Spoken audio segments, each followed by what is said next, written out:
बरखंडेश्वर बाबा की जय, तिलकेश्वर बाबा की जय। गरीब जनता जिंदाबाद जिंदाबाद जिंदाबाद।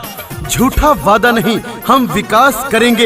एक बार मौका दीजिए, हम कुछ खास करेंगे। ग्राम सभा कूरा से ग्राम प्रधान पद की प्रत्याशी ईमानदार, पढ़ी लिखी, शिक्षित संजुल उपाध्याय जी, पत्नी राजकरण उपाध्याय, मुन्ना भैया, जिनका चुनाव निशान चारपाई। मेरे भाइयों बहनों याद रखना, चारपाई वाले खाने पे मोहर लगाना है, मुन्ना भैया को जिताना है। ग्राम सभा कूरा तिलोई को चमकाना है तो मुन्ना भैया को जिताना है। आप सबका प्यारा चुनाव निशान चारपाई चारपाई चारपाई।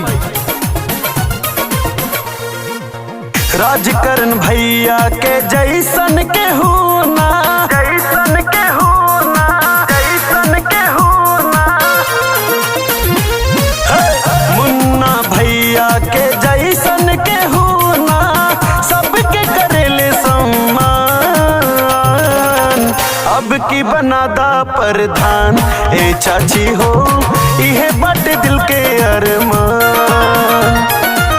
चारपाइन के निशान ए चाची हो, इहे बट दिल के अरमान।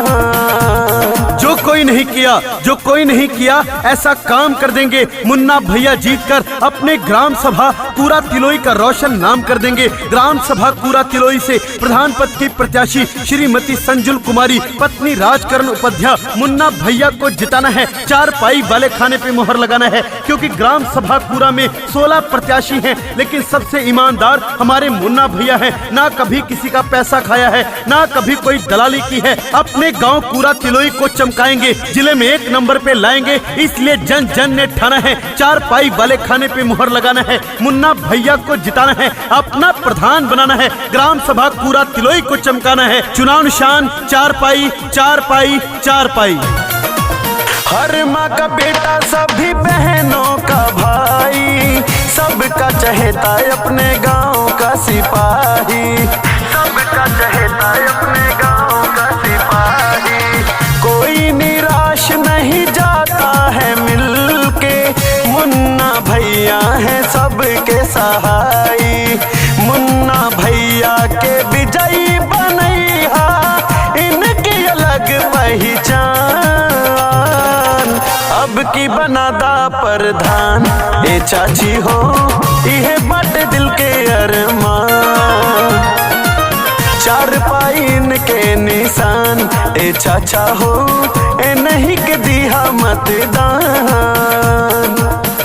मुन्ना भैया कहते हैं, जब हम पूरा तिलोई से प्रधान बनेंगे तो गांव के प्रधान हम नहीं, गांव का बच्चा बच्चा प्रधान होगा, हर नौजवान प्रधान होगा, सबकी सुनवाई होगी, सबकी भलाई होगी। निःशुल्क कॉलोनी देने का काम किया जाएगा। हर गरीब कन्या की शादी में 5100 रुपए का योगदान रहेगा। मेरे भाइयों बहनों, लॉकडाउन के समय में, कोरोना काल में 200 से ज्यादा लोगों को अपने खर्चे पर राशन पानी दिलाने का काम किया, सबकी व्यवस्था कराई। इसलिए जन जन की है यही पुकार। राजकरण उपाध्याय, मुन्ना भैया, अब की बार चारपाई निशान, अब की बार आप सबका प्यारा चुनाव निशान चारपाई। चारपाई वाले खाने पे मोहर लगाना है। 26 अप्रैल को पोलिंग पे जाना है, मुन्ना भैया को जिताना है, अपना प्रधान बनाना है। चुनाव निशान चारपाई चारपाई चारपाई।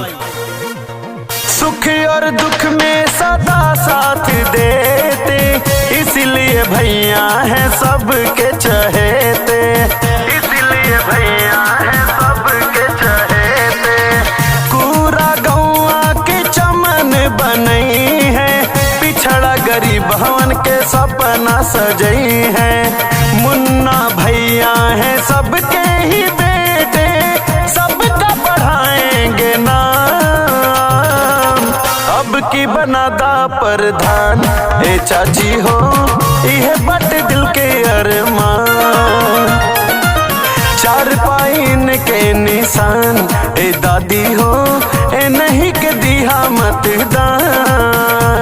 दादा दादी दादी का चुनाव निशान 4 पाई, भैया भौजी का चुनाव निशान 4 पाई, भैया बहनी का चुनाव निशान 4 पाई, गरीब मजदूर किसानों का चुनाव निशान 4 पाई, पढ़े लिखे लोगों का चुनाव निशान 4 पाई, संजुल उपाध्याय जी का चुनाव निशान 4 पाई, मुन्ना भैया का चुनाव निशान 4 पाई, आप सबका प्यारा चुनाव निशान 4 पाई। तो मेरे भाइयों बहनों, दादा दादी, चाचा चाची, भैया भौजी, भूल मत जाना, 26 अप्रैल को पोलिंग बूथ पे जाना है, 4 पाई वाले खाने पे मोहर लगाना है, संजुल उपाध्याय जी को जिताना है, राजकरण उपाध्याय, मुन्ना भैया को जिताना है, ग्राम सभा पूरा तिलोई में विकास की गंगा बहाना है, 4 पाई वाले खाने पे मोहर लगाना है। आप सबका प्यारा चुनाव निशान 4 पाई, 4 पाई, 4 पाई।